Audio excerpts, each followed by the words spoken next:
In 1986, Metallica released their third album, Master of Puppets. This is the Rock and Roll Weatherman.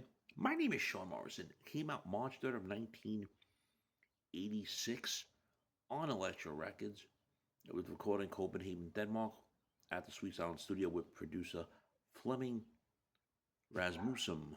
And it was the band's final album to feature bassist Cliff Burton, who died in the bus crash accident while the band was touring. He passed away September 27th of 1986 in Dorap, Sweden. I'm gonna get into the track listing in a little bit. And the album's artwork was designed by Metallica and Peter Mensch and painted by Mr. Don Brodigan, which depicts the cemetery with the white crosses tethered to the strings manipulated by a pair of hands by a clouded blood red sky with a fiery orange glow on the horizon. And the album is the band's most recent to date to feature a runtime of under an hour. I did not realize that with the time lengths of Metallica um, albums. I remember seeing them with Ozzy Osbourne. I believe that was in 1986.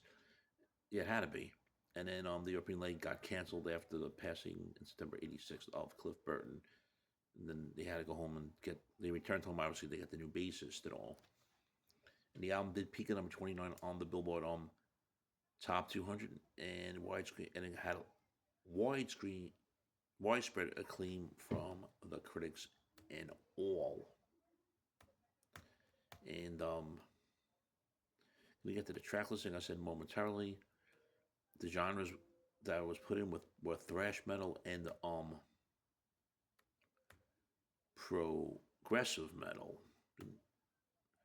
believe it or not. And I know there's a term progressive rock, but progressive metal, I've probably heard of it, but you know me, music's music at times to me. Now, let's get into the track listing, and I will get to that now. It starts off with it's eight songs. Starts off with Battery, and it goes to the title track, Master of Puppets. And Master of Puppets, always a popular song and all. And believe it or not, it became a top 40 single many years later. After it was featured in something. I'm trying to remember what the fuck it was, but it became a top 40 single and ended up peaking at believe it or not at number 22 on the hot rock and alternative charts, and on the Billboard Hot 100 it became a top 40 single, peaking at number 35. Very rare to hear that from a thrash metal band, but this happened in the 2000s. It wasn't when it first came out, because Metallica got the first top 40 hit in 1989 with one. It was also at number 5 on the rock and alternative charts, as well as the rock airplay at number 22. Those are the charts for Master of Puppets. Oh God, I remember that album. That was so fucking good. Probably played it millions and millions of time. And song Battery, there was a man named Chris Watts. Oh God, I know who Chris Watts is. Don't tell me not Sam that Watts Googled the lyrics to the song Battery after he disposed the bodies of his pregnant wife and children. Oh, brother. Some reports were trying to link the song to the murder, but guess what? Not true. Then there's other song on the album, The Thing That Should Not Be.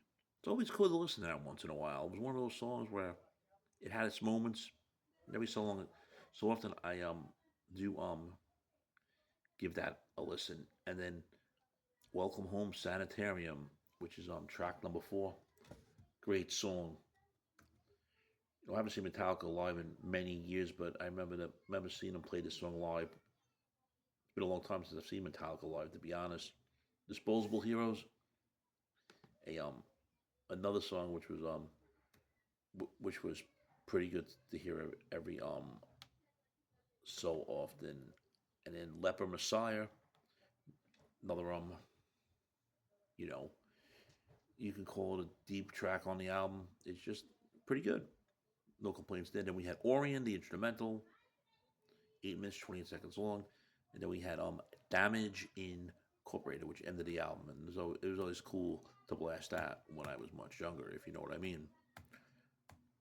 Friends, if you're not subscribed to the Sean Morrison YouTube channel, please do so. Everyone else has to subscribe. We thank you much for the continued love, honor, and support.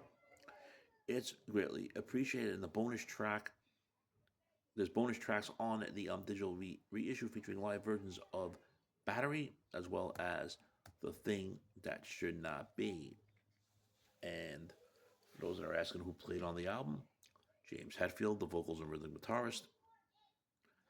Lars Jolik is the drummer. Rest in peace on bass guitar. Cliff Burton. I'm sorry, no, rest in peace. Yeah, Cliff Burton. What am I saying? Dar on bass. Yeah, Kirk Hammett lead guitar.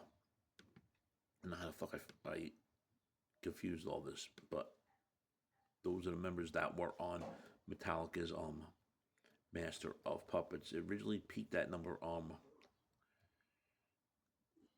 was it number 20 on the Billboard Top 200, um number 7 on the top rock albums with Billboard, and that was back 2021 when it came back on the charts because the album rock charts didn't exist back in 1986. And then in the sales, it went platinum in Argentina, 60,000 copies. Triple platinum, 210 copies in Australia. Belgium, 25,000.